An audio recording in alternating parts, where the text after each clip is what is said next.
Hello, my name is Maria Werner Anderson, and I am a graduating senior at the University of Iowa College of Nursing. I have worked in the Santillan lab since I was a sophomore, studying how positioning affects blood pressure readings in the pregnant population for both the inpatient and outpatient cohorts. I am also a kickboxing instructor, and I am passionate about physical activity and staying active. For my project, I decided to look at how exercise during pregnancy affects blood pressure readings in the pregnant population. Blood pressure is the most critical vital sign for identifying preeclampsia, a condition of pregnancy characterized by gestational hypertension, proteinuria, and one or more other severe features. If preeclampsia is not diagnosed or treated, it can progress to eclampsia or seizures. Therefore, it is important to identify interventions that can prevent the onset of preeclampsia to begin with. It is well known that physical activity can help manage hypertension in the general population. So my question is, will exercise have an effect on blood pressure readings in the pregnant population? More specifically, is there a level of physical activity that is most effective at decreasing blood pressure readings for the pregnant population? I hypothesized that a greater time spent on physical activity during pregnancy would correlate to a decrease in blood pressure. 112 women were included in the study, who all planned to deliver at the University of Iowa hospitals and clinics.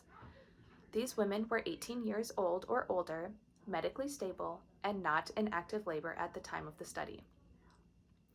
The participants had their blood pressure taken with their back and arms supported while sitting in a chair and their feet resting on the ground using a manual aneroid blood pressure cuff. 2 blood pressure measurements were taken 1 minute apart. The participants also filled out general demographic data such as race, ethnicity, age, and pregnancy data such as the number of previous pregnancies, and gestational age at the time of the study. The participants also recorded their physical activity using the Pregnancy Physical Activity Questionnaire, a validated survey to track physical activity during pregnancy. All of the data was recorded in REDCap. The data was analyzed using SigmaPlot, and the p-values were tested using equal variances assumed and equal variances not assumed. The significance found by these p-values agreed for each category of data, whether significant or non-significant, so the p-values displayed on the poster use equal variances not assumed. Here are the data tables displaying the results. Table 1 shows the activity averages of the inpatient cohort versus the outpatient cohort in relation to systolic blood pressure, diastolic blood pressure, and the mean arterial pressure, as well as the p-values associated with each of these categories. This is the data I was primarily looking at based off of my objective, and as you can see, there were no significant results. This means that the level of physical activity in this population during pregnancy did not have a significant effect on blood pressure in the pregnant population.